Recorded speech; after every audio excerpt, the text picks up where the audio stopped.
常に抜群のスタートダッシュを決めるロケットロンことロン・ハスラム。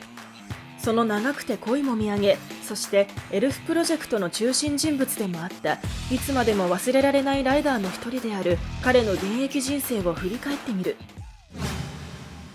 1956年6月22日、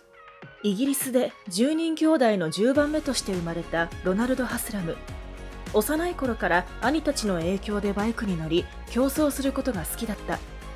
しかし、サッカーなどの球技は苦手としており、当時は見ることさえ嫌っていた。他にもラジコン飛行機をこよなく愛しており、これがその後のマシン開発への礎となっていく。1972年、15歳の時に 750cc のノートンコマンドーでレースキャリアを開始。しかし、74年に実の兄をレース事故で亡くしてしまい、ハスラムはしばらくレースから退くことになった。1975年から77年にはイギリス国内選手権で準優勝。1977年、21歳の時にシルバーストーンで開催された WGP500cc イギリスグランプリで鈴木 RG500 を借り初参戦。しかし、決勝レースではクラッシュしてしまい、ポイント獲得には至らなかった。1978年のフォーミュラ1シリーズでは2位を獲得。1979年、この年の鈴鹿8隊では、ホンダ・ブリテンレーシングチームとして出場するも、トニー・ハットン、マイク・コールペアに惜しくも敗れ、総合2位でフィニッシュ。1982年には、世界一危険なレースとも言われる母国イギリス・マントーで行われたマントー TT レースで見事優勝。ここから活躍の場を世界に広げていく。1983年から WGP500cc クラスにホンダ NS500 を借りフル参戦。開幕戦海抜1800メートルの高地で開催された南アフリカグランプリでは、スペンサー・ロバーツに次いで自身初の3位表彰台を獲得。続く第2戦フランスグランプリでもスペンサー・ルッキネリに次いで3位表彰台を獲得し、シーズン上々のスタートを決めた。しかし、続く第3戦イタリアネーションズグランプリではレース序盤からスペンサー、ロバーツ、マモラとの四つどもえのバトルを見せるが、途中ハスラムの NS500 のクランクが焼き付き、無念のリタイアを喫してしまう。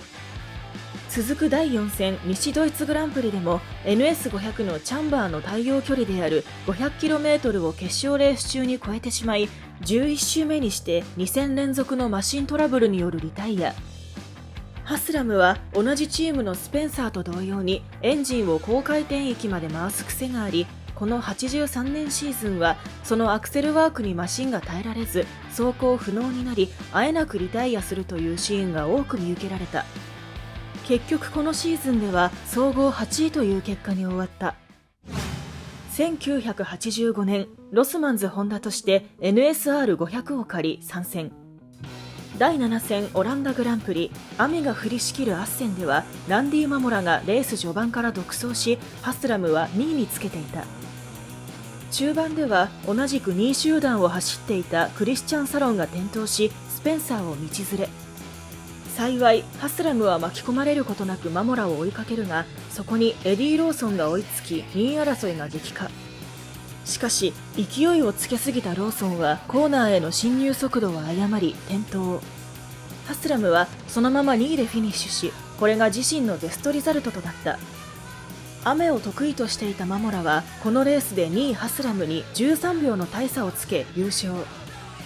ハスラムはこのシーズンで表彰台3回、総合5位というまずまずの結果で走り終えたが、所属していたホンダ・ブリテンは85年限りでグランプリからの撤退を決定。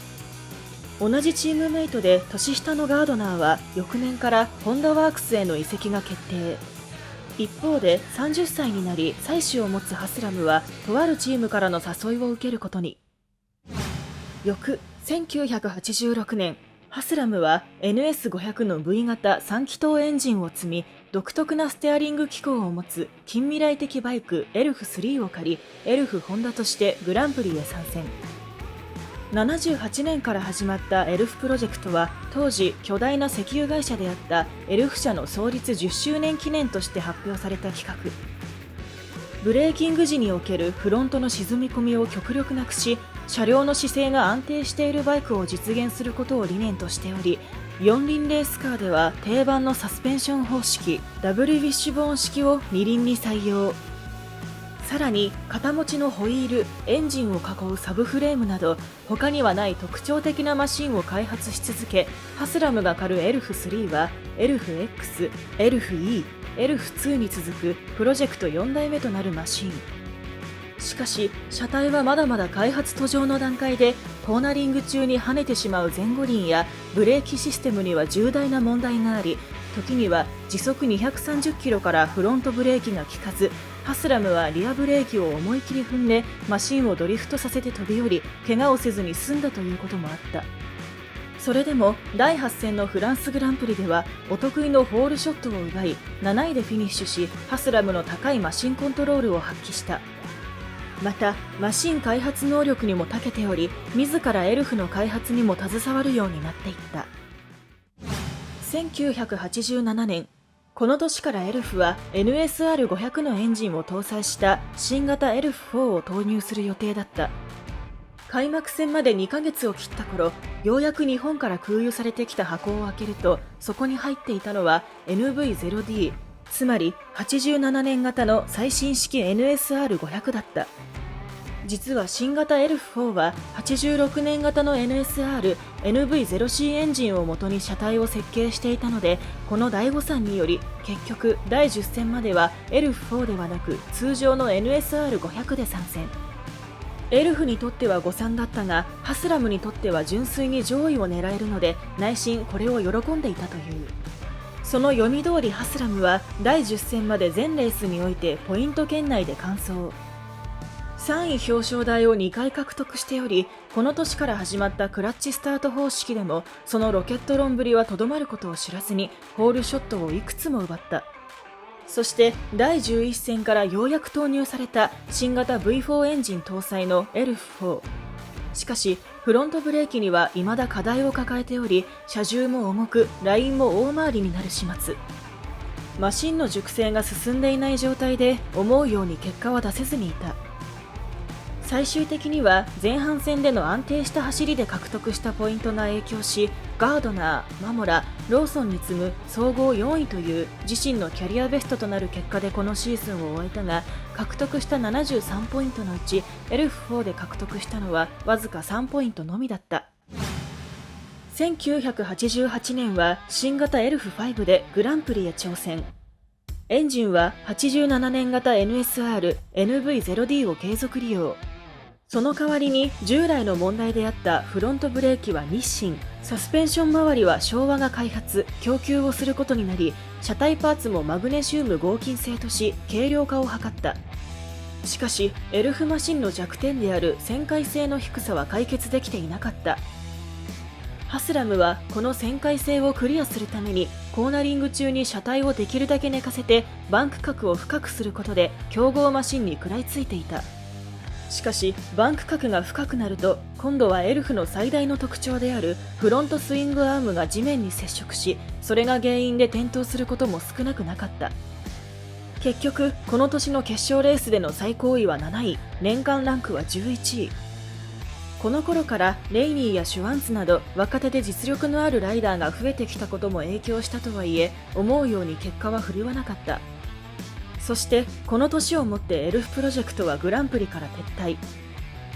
ハスラムにとってはわずか3年間のエルフプロジェクトだったが、ライダーの傍らマシンを試行錯誤し開発してきた経験を誇りに思っていた。1989年、ホンダを離脱しペプシ鈴木へ移籍。チームメイトのシュワンツと共に伝説の89年シーズンにフル参戦した。しかし得意のロケットスタートは鳴りを潜め、決勝での最高成績は最終戦ブラジルグランプリでの5位。年間ランクは8位と歴代の鈴木のセカンドライダーとしては良かった方だったが、チームへ継続残留することには至らなかった。1990年からは93年までカジバ、ノートン、ヤマハとチームを移りながらグランプリへ参戦。